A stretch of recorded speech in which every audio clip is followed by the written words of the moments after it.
Well, thank you all for joining. Thank you so much for coming here today to speak with us with Barry O'Reilly.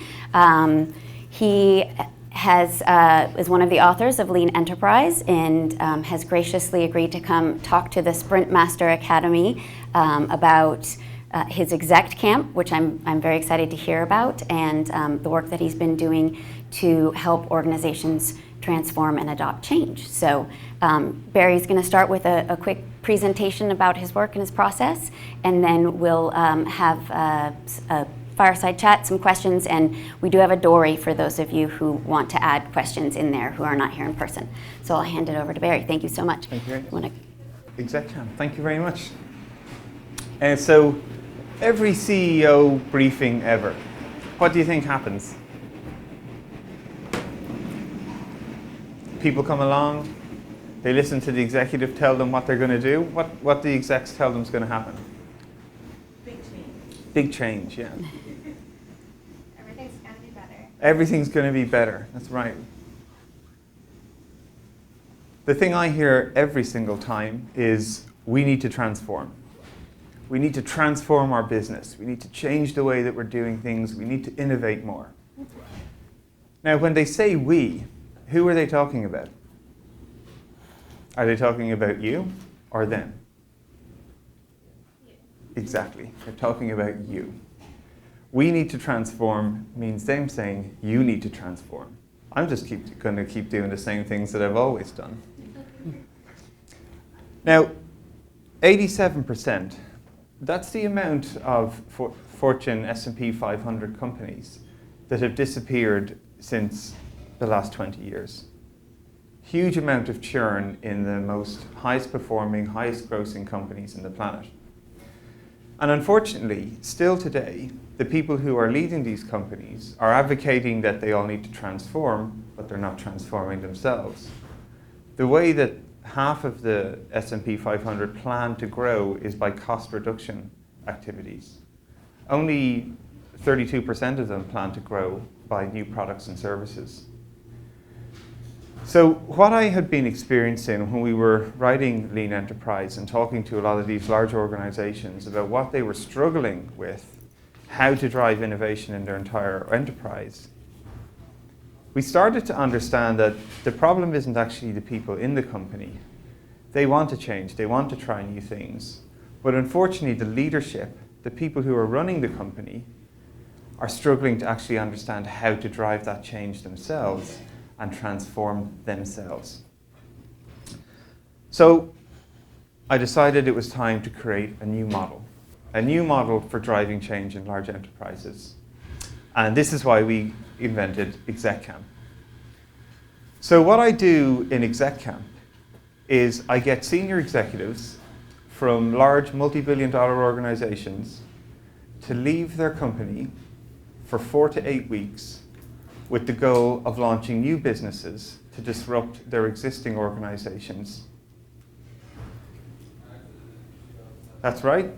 CEOs, CFOs, heads of technology leaving their existing company for almost 2 months to try and launch new companies to blow up their existing business.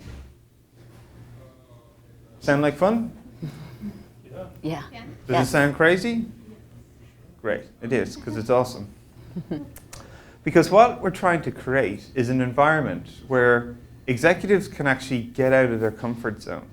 They actually understand what it's like to get back at the front line of innovation, to understand the challenges about what's going out there. I also want them to learn by doing. So now they've read every management book under the sun. They look at models like Build, Measure, Learn and say, we're doing that. But it's very different to actually go through a learning cycle than to look at it on paper and how easy it is to do. So I get them back to understand how to learn by doing, by actually experiencing innovation at the front line. They also then, at the end of the 8 weeks, go back to the organization as coaches for other people so they can start to understand the challenges that their people are facing on the front line and coach them how to do experimentation and learning better. Now, they also get to test lots of ideas. Now, in order to come up with a good idea, you have to have lots of ideas, generate optionality, and test all those options to find out which is the best signal and invest in it more. But the challenge in large corporates is, because of the funding cycles involved in getting initiatives to start, they can potentially only make 1 or 2 bets a year. And they're massive bets. They take multi-year to deliver. They always get half of what they want. They're always twice as long as they thought they'd be, and cost 4 times the amount that they planned. But that's a feedback cycle in a large organization, potentially 1 to 2 years before you get feedback on your idea. So what I'm showing them is how they can get feedback in a minute, in a second, how they can test those options to understand what works, what doesn't, kill things early, invest and double down on what works. And then finally, the ultimate benefit is when they leave their company for these 8 weeks, it gives a safe-to-fail experiment for the next generation of leaders to take the role of the CEO, of the CTO, for a short period of time and get experience understanding what it's like to have that role in a multi-million, 10, 100,000 person type company for a short period of time and learn what it's like to do that. So, anybody want to do it? Sound like fun? Yeah. Let's do it. But normally at this stage it goes 2 ways. So when I sit down with the executive team, they either go, that's amazing, we're going to do it, or they go, you're crazy, get the hell out of here. And I'm lucky to say, I get kicked out of plenty of rooms. But by, I think, the people who are the visionary leaders, who understand that the nature of the environment we're in is about complexity, it's about change, and you need to embrace both and find ways to experiment, to do things radically different to drive your business forward. They're the people who asked me to stay, and they're the kind of people who are going to lead their organizations through these transformations because it's difficult.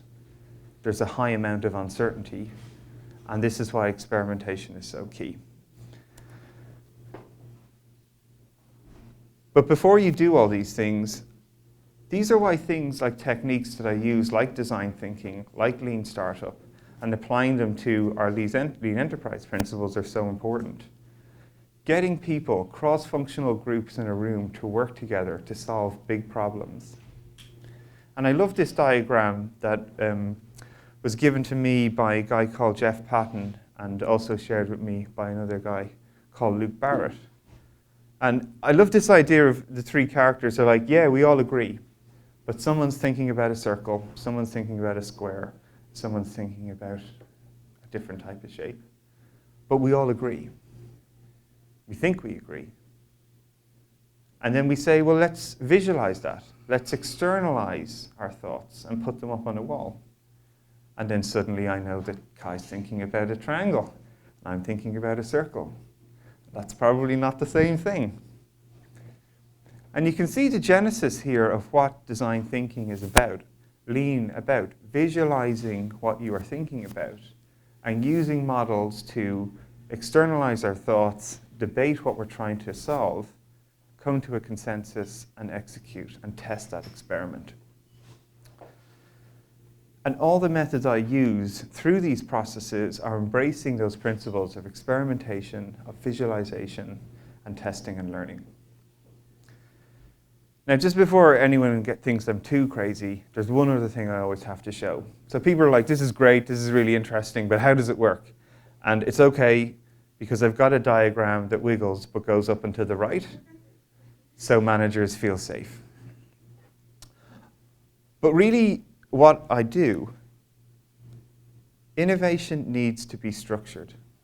You need to deliberately practice experimentation. So having an outline for the methods that we'll go through is really important so people understand how they're going to contribute, what is expected of them at different stages, and what we're going to actually achieve. So this is the framework we use. We talk about prepare, and it's this plan, educate, and ready the team. So senior executives in large multi-billion-dollar organizations have no time, no spare time. They're booked up for 3 months in advance. So what I start to do is create a lightweight intervention program with them So in the lead up to taking an exec camp, I'll spend 1 hour a week with them where I'll introduce them to certain models that we might use, maybe personas, maybe business model canvases, maybe value proposition canvases. So they start to understand some of the tools that they're going to be using. Everything from simply how to peel a Post-it and why we use Sharpies, right through to very complex ways of describing business models that they can test. I also do psychoanalogy work with them. So helping them understand that Barry's an abstract thinker, doesn't really enjoy detail. Well, good for vision, terrible for execution. But then Kai is probably amazing at detail-oriented and execution. And when you have to build context about these teams, because when they come together for a short period of time, you don't have time to sit around and wait for everybody to understand and work together. You're trying to reduce the uncertainty of having a high-performance team from day one. Build models that people can share context about one another, both their biases, their preferences, and their capabilities. So we can understand quickly, have we the right mix of a team? Can we create psychological safety? Again, something that's come from the Aristotle project here at Google. And then can you give them the tools that they're going to need to help them be successful? Prime them. The immerse stage then is getting them out of their comfort zone. Most executives can only see what's in front of them. Every idea that they have or issue that they have in the company, they've got a point solution to fix it. When you ask them to think bigger, all they do is come up with the idea that they think is going to fix the business, but they couldn't get it funded for 5 years. It's very hard to stick people in a room for 2 days and tell them, change the business, and then sit in this room for 3 days and we'll change the business. Innovation doesn't necessarily happen in rooms. It happens where the work's happening, where people see problems. You need to help open their mind to what's happening externally. Go and see what other technology companies are doing, startups are doing, interesting competitors are doing. But then also understand the assets that your business has, the capabilities your has, and how you can leverage them. Bring the best of both worlds. Large corporates are large because they have a business model and capabilities that work well. If you can leverage those in a new and interesting way, either with partnerships, with open innovation frameworks, you can create something even more better. Ideate then is basically ways that we generate tons and tons of ideas. We use those inputs to help us understand lots of options. And then testing everything. The thing we always optimize for is testing as many ideas as possible. Constantly generating new inputs, but then getting the executives to go and talk to the customers about these ideas that they've mapped out themselves or built simple prototypes for, and get feedback to understand if it works or not. Now, this is the most uncomfortable thing for executives that they could ever do. One of my favorite stories from doing this is I had the CTO of one of the largest airline companies on the planet. And he had a great idea that he was like, if we just run this idea, we're going to save the business. It's going to be amazing. And I was like, brilliant. Okay, well, let's sketch it out. Let's make a prototype. Let's go talk to customers about it. Sat down, showed the idea to a customer. What do you think happened? Customer didn't understand it. What do you think the reaction of this person, the CTO, was? How could the customer not understand it? Yes, dumb customer, silly customer, bring me the next one. So we brought another customer. And we sat the customer down, and the executive again showed the idea to the silly customer. What do you think happened again? Same thing happened again. Bring me another customer. But eventually the message got through that they started to understand that the people that they were designing for didn't understand what they were trying to communicate. And they could start to understand that the value of testing that hypothesis, that idea, that prototype with the customer was the best mechanism that they would have for getting feedback to make a better decision or improve it. And I'm delighted to say that that person was probably one of the most transformative characters as a result of this mechanism, that they changed everything that the way they worked. They saw everything as an experiment, from new products, the processes, the design, the strategy that they've designed. And this is really important for when you're trying to help people go through and understand and start to learn. You have to create an environment where they test their mental model of the world and make a discovery, learn something new about it. And that's what prototyping and experimentation is about. How can I put my idea out there, specifically with the people it's designed for, and get feedback to see does it work or not? I'm testing my assumptions of the world. And by using that mechanism, I've discovered that that's the best way to drive change in people. It's very difficult for you to tell me why design thinking is the way I should work. Create an experiment where I get to use design thinking and see the benefits of it, rather than just listen to your opinion. Help me experience it, so then I change my mental model of the world. Really important. And then finally, with the impact and scale pieces, when you've tested all these great ideas, the best people to bring them back into the company and try and drive them forward are the executives themselves. They understand the bureaucracy. They understand how to drive initiatives through the organization, using the culture and the practice and the principles that they've used in ExecCamp to keep propagating and scaling that idea out. And then my goal is always to try and teach people how to run these themselves. So I talk about see one, do one, teach one. The first time the executives come to an ExecCamp, they're seen. It's the first time that they do it. What I try to encourage them then next time is that they coach other people to see it for the first time, and they start to do or lead one themselves. Finally then that they start to teach it to other people in the organization, which creates the ability to scale it. So I've been doing this for nearly a year now. It's been pretty amazing. I've had lots of great experiences. I've ran it for one of the largest airlines in the world. I've done it for one of the largest cargo companies in the world. I was in JFK Airport last week, actually helping them transform the way that they actually design and build airports. This has been one of the most interesting and intriguing things I've ever done. And the people who have been through this process is fundamentally changing the way that they see the world. It's transformative for them in many ways. So what I'm going to share today, and I hope we can through lots of questions and debate about what we've been doing, is just talk about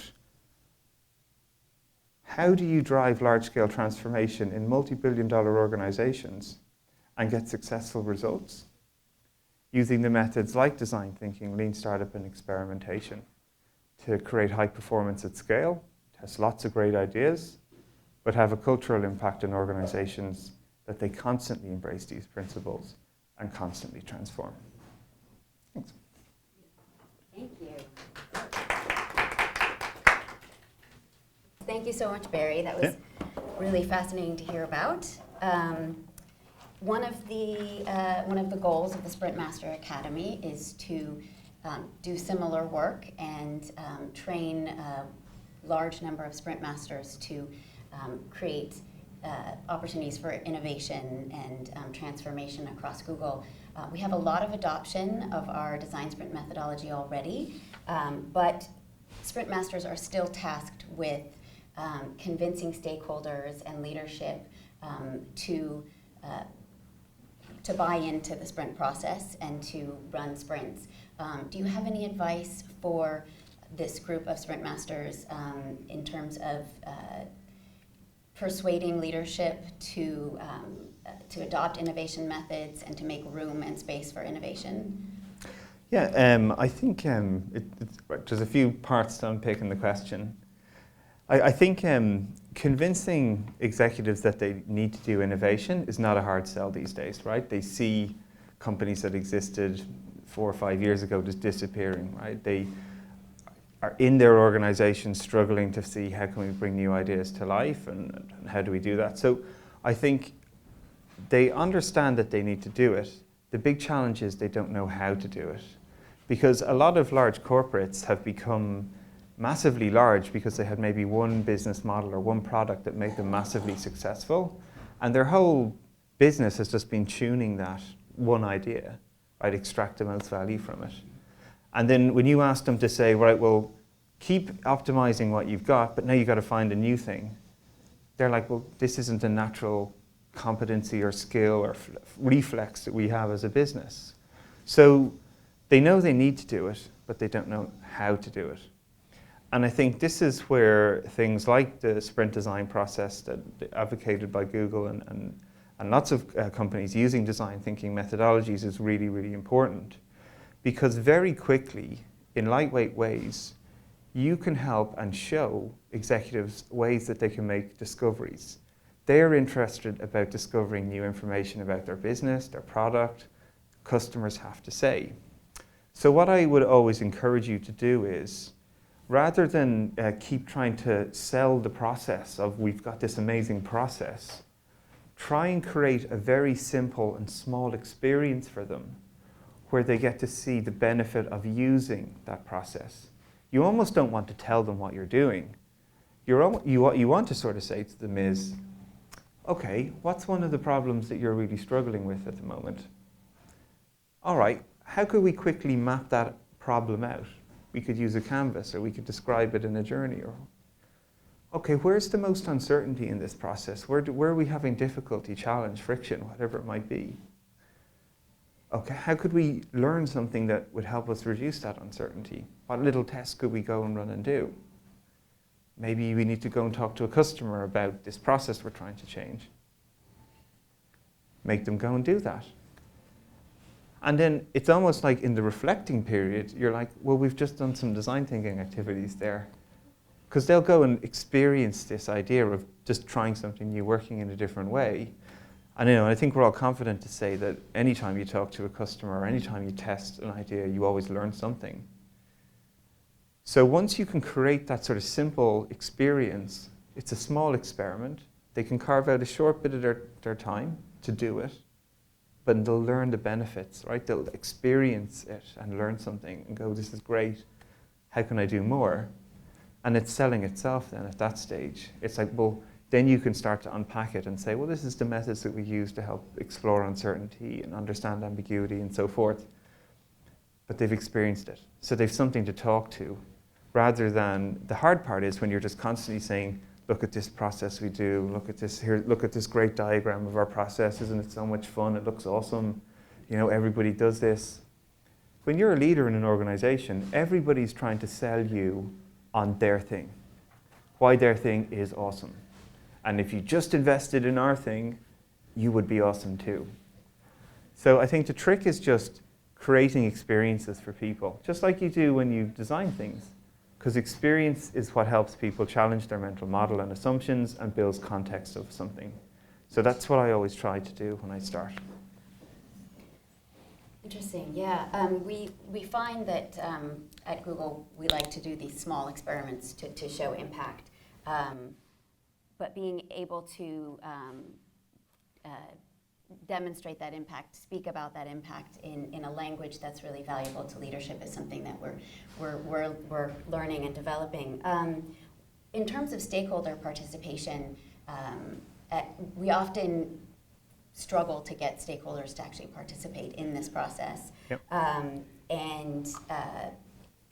We find that it can be valuable, but actually getting people to dedicate the time, have you found, is there any particular way of talking about the process that helps to help show how valuable that time will be? Yeah, no, it's a perfect, really good question again. So when I was showing a little bit of a high-level process of what we use, right, when we're working in ExecCamp, one of the most important things I think that came out of the whole agile movement was when they had agile ceremonies, you're very explicit about the purpose of that ceremony, what type of conversation is going to happen there, what input or feedback you expect to happen, and how that will inform you to take your next step. Right? So just to simplify, an agile team stand-up, right? That's a chance for them to solve ambiguity from the day before. Here's a problem we had, I might need your help, can you spare 4 hours to work with me this afternoon or tomorrow or whatever on that. People would share context and move on. It happens every day, great. Maybe at the end of their iteration as an agile team, they'd bring all the work that they've learned for the month or whatever, the week or whatever it was, and then they'd share that to another audience and say, give us feedback on that, right? But all those ceremonies, it's very clear about what's going to happen, who needs to be there, what decisions are going to be made, and how you're going to input to that. Now, executives, especially of multi-million-dollar organizations, don't have a lot of time. Their time is very precious, it's very valuable. And a lot of the time, you've got to design a working system to fit in with what the type of schedule they're going to have, or how. So, like with ExecCamp, it takes us in the region between 3 to 6 months to get time in their diary to actually clear a couple of weeks that they can go and do this. And not all these, and some of the executives, what works really well for them is we do 2 hours in the morning, 2 hours in the afternoon, right? 10 to 12, 2 to 4. In those sessions, it's very explicit what we're going to be doing. It's very deliberate about the practices that we're going to make and use, the decisions we want to make. They're going into those sessions primed. Because you have to make the most of every second. You do that for 4 or 5 days, and they know that they'll do it for 4 or 5 days, and then they'll pull it all together and showcase it at the end of the day to other stakeholders. Right? It's very, very disciplined, and it's structured, and it's clear to them. Roles and responsibilities very clear. So I think you have to be very conscious about explaining that to senior leadership, because their time is, so many people competing for it. You've got to show why it's important, what they're going to get out of it, and how to leverage it as quickly as possible. Yes. Barry, you use the term obey a lot. Now is it one-on-one training? Yep, just in the microphone so we can be sure here. Okay. You use the word, the term they a lot. Is it mainly one-on-one training, or is it actually a group? Yeah, it's a group. So generally, we try to create a cross-functional. Oh, sorry. Okay, so the question was, during ExecCamp, is it just one-on-one training or something else? And the answer is, it's something else. So they are, thank you for correcting me, what I tried to do is create a cross-functional group from across the entire business. So I don't necessarily just want technology, it's the CFO, Chief Financial Officer, the head of sales, the head of marketing, the head of HR. And I get them to form a cross-functional team, right? Because you need to fight the silos that naturally exist in large corporates. Putting them in rooms with designers, with developers, and so forth, so people who can rapidly take the ideas that they have and turn them into substance to be tested. Might be a prototype, might be a wireframe, might be working software, depending on the investment you want to make. So this group live, act, and breathe together for the entire duration of the program. And that in itself is a great learning experience for them, because they don't actually get to work together very often. So, and you're also deciding trade-offs and sharing a lot of context very quickly, because someone, say in the technology department, might have a really great idea that's going to change the business, but your CFO can very quickly identify potentially the total cost of bringing that thing to life. That might not necessarily be the avenue you want to go down, right? And I saw that a few times when we did some of the exec camps. Is very quickly what you find is technologists just want to throw technology to solve the problem. Yeah, but we're trying to build another food delivery app. Oh yeah, we'll just machine learn it. What the hell? Yeah, machine learning will fix that. And they just throw these arbitrary comments out there.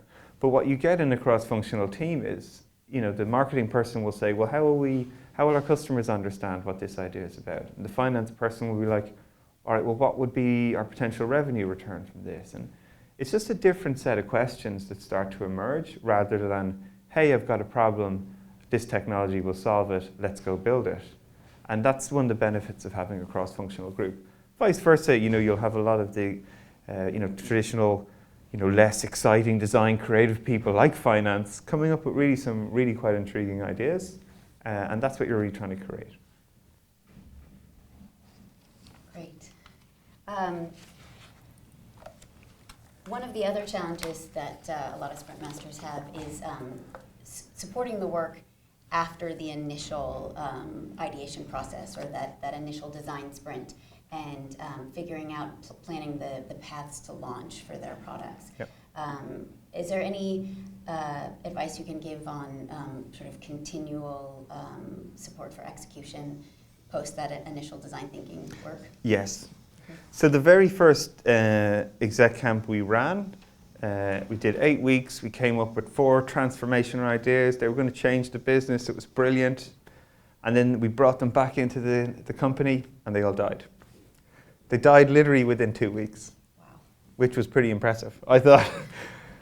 Because, and that was a great learning for us, right? Because we thought by having the energy, the enthusiasm, we had the leadership, they were going to bring these ideas back to the company. And what they stopped doing was living and breathing and working in the same practices that I had used before. Sitting down every week and setting a goal for what we're going to try and learn this week. Constantly reevaluating the larger vision and the steps that we were going to do to achieve that vision, not just in the next week, but the next week, the next month, the next 3 months. That all just stopped. They just went back to their business as usual, which was, oh, we've got these great ideas. Now we'll just put them into our usual development process where they can go to die slowly and painfully. So I think that was one of the great learnings for us, is that you actually have to, again, design that type of governance process into what happens when you come back into the company with these ideas. Because, you know, people who are working on the typical BAU business, they'll often go, oh, you're just off dreaming up new stuff, you know. I've got 100 other things I need to do. Why should I pick up the thing that you're going to come back and work on? So I think having a very clear governance structure about, right, the ideas have come back, we've tested them, this is what we've learned. Our next learning goal for the next week is X. In a month, we need to be looking at Y. Our bigger vision beyond that is, and then keep using the iterative approach of having sessions organized with your stakeholders where you are constantly showcasing what you're learning from the experiments that you've agreed to run for that week, for that month, whatever they might be, and keep the heartbeat going. If you don't design that into the process and people don't sign up to that while they are part of the design sprint process, you're dead. Just don't even waste your time on day one after the sprint. You need to have owners, you need to have actions, you need to have a plan. And build that plan in, get people to commit to it. Because if you don't, you've just wasted a sprint. Is that okay? Follow-up question? Yes, yes. Yeah, keep asking. Absolutely. Yeah, please, it's for the room, yeah. I have experienced that myself. Great ideas die very slow death. Has there ever been talk now during those sessions that you had as executives in changing the incentive model, to the reward system that exists? A lot of times tech organizations thrive on launch. So we're literally like notches in the belt. Yeah. But has that changed? Yeah, that's a great question. Will I repeat that again? So the question was, although when you come back with these great ideas, is there a conflict basically with the existing performance management KPIs of an operating business to not invest in these ideas? And the simple answer is yes, there is, right? And it has a bias on how people, the behaviors that it will drive in people, and it will also have a bias on them as individuals, right? They're told certain metrics that they have to hit all the time. Now the problem here is most large organizations have used the same standard set of KPIs to run their business, most of them from inception, right? A lot of the classic KPIs that are associated with operating businesses, and I just want to make a distinction between a business model or product that's existed for a period of time, and you have lots of data to understand how it performs, versus an experimental idea, where it's a new idea, you have very little data about its performance, it's no history. They're totally different things. Yet the prevailing methodology for managing the performance of any initiative is all based on products that have existed for a long time. So classic examples are revenue or return on investment. We've invested 5 million in this product for 10 years and we know that we're going to make $1 million a year as a result of that. They have the data to inform that decision. When you're working in a highly uncertain and experimental type environment, you have no data. You have to invest to find out. That's the whole point of running experiments, and why you want to run small, cheap, fast experiments is you want tight feedback loops to generate data to help you make a better decision. So when you come up with a new product, the reason you want to talk to 10 customers and define how many customers have to like the idea for you before you progress it, before you run the experiment, is you're trying to create a test. You're trying to create a loose set of KPIs to say, 7 out of 10 customers don't like this idea. We're going to make a different decision. We're going to kill it. That's how you're using your loose set of KPIs to make decisions. And that's called innovation accounting. And it was popularized in the Lean Startup book by Eric Ries. But when you start to actually then bring executives and finance people into this world, you have to show them that there is a method to what you're doing. So just saying that I'm going to disappear off and innovate and not hold myself accountable to any sort of decision-making framework is not acceptable. But when you sit down and explain to them to say, look, it's highly uncertain, but we're going to test this idea with 10 customers, and if 7 of them like it, we're going to keep going. Does that sound like a good test to you? Right?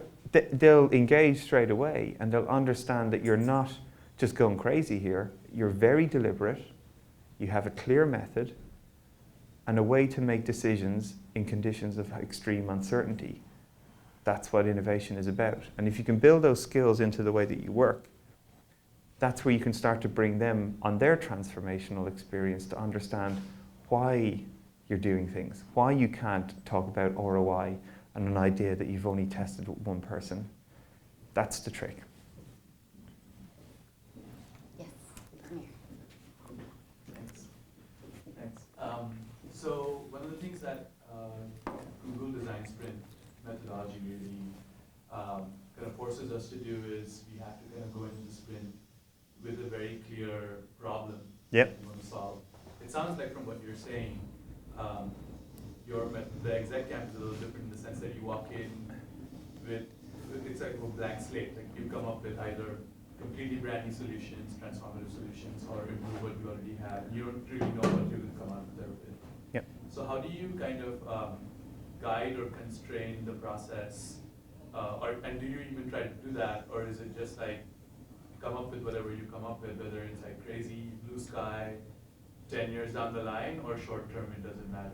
Oh, brilliant.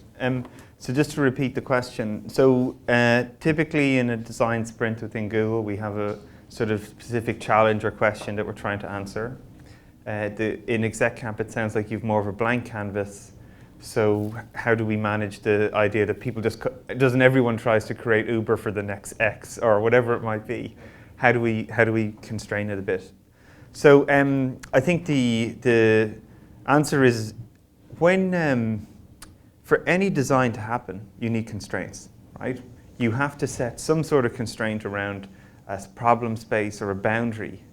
Now, because we're working typically at the executive level, they're thinking of sort of like moonshot equivalent ideas, right? That's what you're trying to encourage them to do.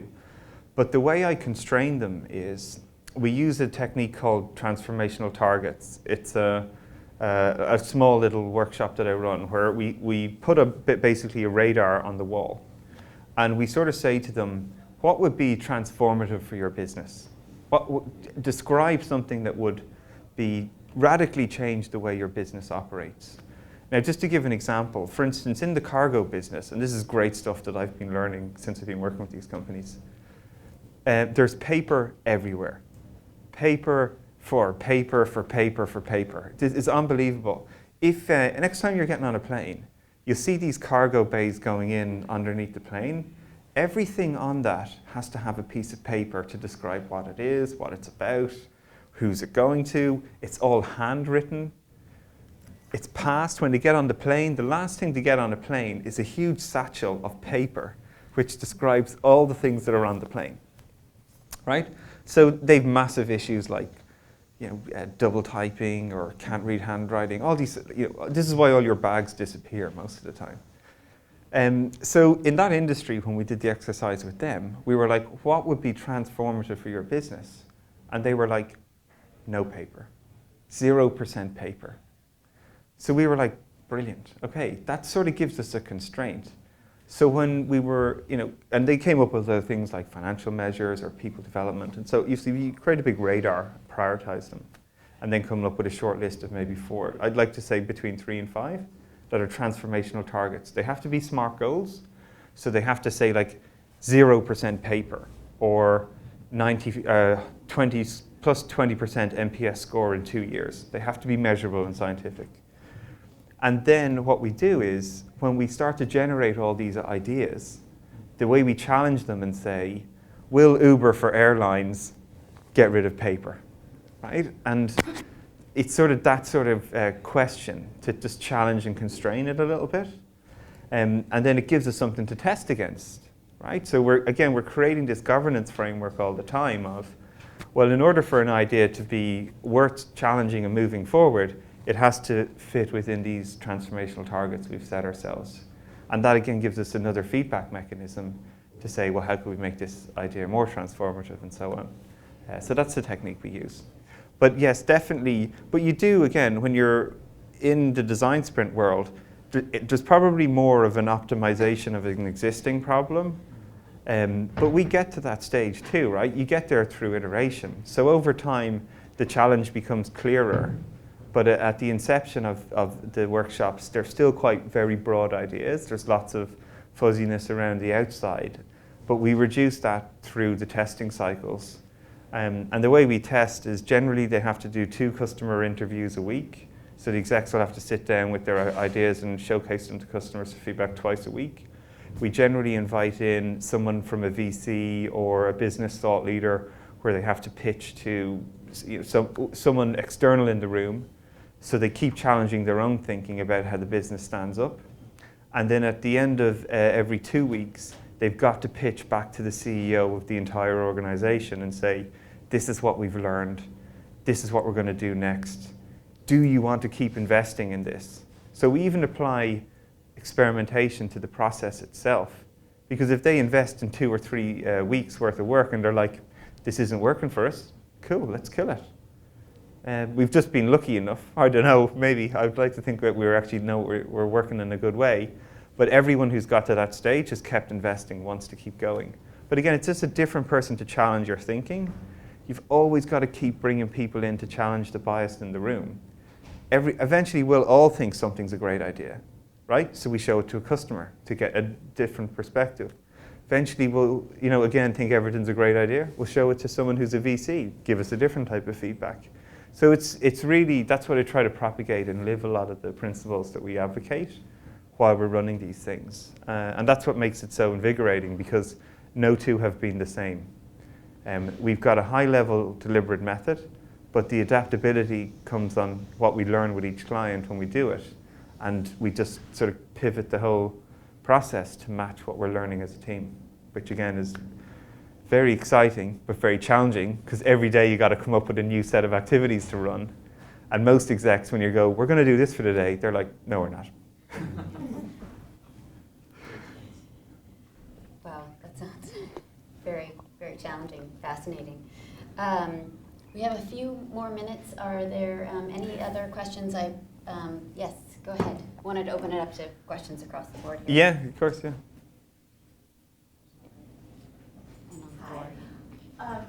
I've found that people tend to struggle with the word design. They'll hear design sprint or design thinking, and they're like, well, okay, that's a designer. They just draw pretty pictures all day. What do they know about businesses or launching products? And so I'm wondering if you use the word design thinking, design sprints in what you do, and if not, what do you say instead? Yeah, no, thank you.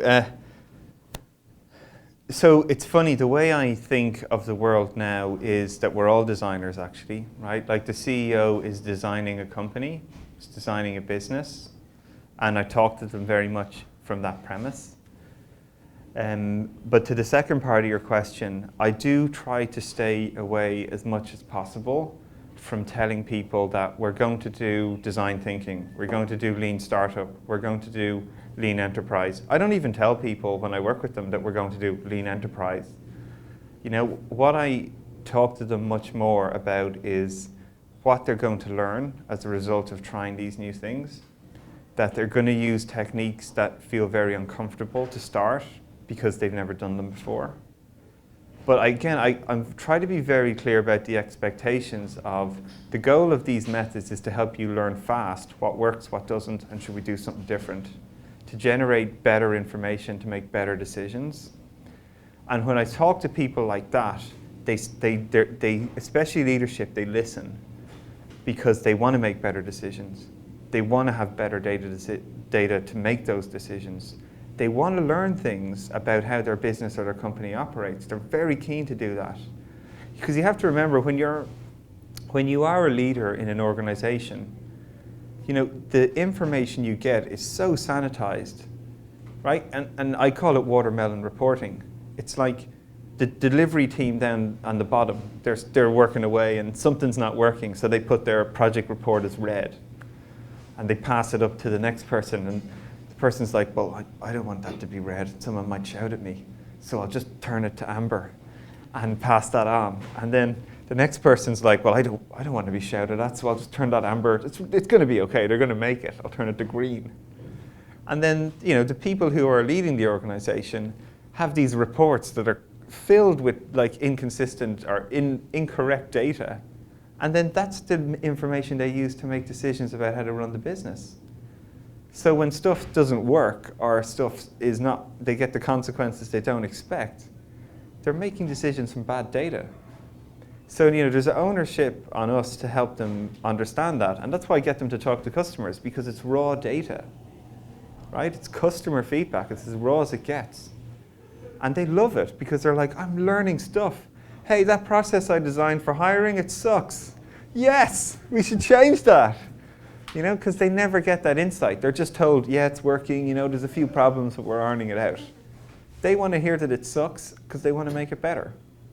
You know, so all those sort of ideas about bringing data to a conversation, helping them learn new things, helping them learn new skills, I really more start from there and then talk about the benefits of what they can do with that data and those techniques, and they can apply it to all parts of their life.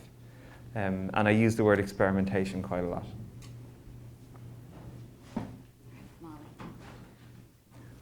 It seems like these executives are going off into this world for nearly 2 months, and they're getting an idea of how, like, a new way of working, a new way of thinking that is closer to their raw data. But then they come back, and you said you developed these governance processes to help bring this kind of thinking back to their company.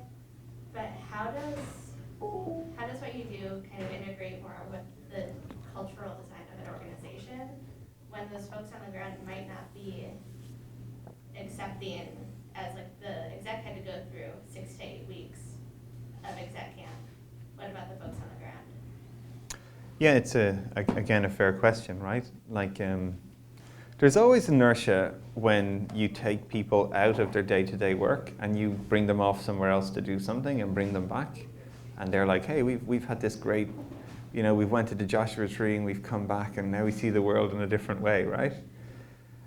This type of thing, but you know, like, I think it's very powerful when you have the leadership of a company have an experience that is very much like the day-to-day operation for most people in the company. Like, they get exposed to new ways of thinking and working, and they get inspired by it. One of the best pieces that we've had as a result of this work is the CEO of one of the largest banks in America. You know, we've been working with them and their team to sort of implement this type of stuff. And you know, we ran a retrospective, and one of the biggest feedback from the entire group was, you know, we thought this stuff was easy. It looks easy. You plan, you do something, you check, you act, you build, you measure, you learn, do an ODA loop, whatever. It looks easy on paper. But then we actually had to go through one of these learning loops and realize how difficult it was. And then he socialized that with the entire organization. You know, he has his executive blog, and he's like, you know, I thought this agile stuff was easy. It's actually really hard. And for the whole company, that sort of lifted everybody. They're like, wow, they actually understand how tough it is to do what I'm trying to do. It's not simple. And that in itself builds empathy, which is again, a great tool as leaders to understand the context people are operating in, right? That's what customer development is about, right? That's what get out of the building is about. That's what Getsu Gemba or Go and See from when Toyota started off all this stuff is about. And I think that's probably the way I try to challenge that inertia and make the leadership team aware of that they need to share their story, because that's what inspires people. All right, thank you. I think we're out of time. We've reached the end of our session. Thank you so much, Barry. Yeah, thanks for all the questions. It's really enjoyable to answer them and challenge my thinking, and it's a pleasure to be here and share the story with you all. Thank you very much, Kai, for inviting me and everyone who's come along. Thank you. It's wonderful to have you. Yeah. All right, thanks.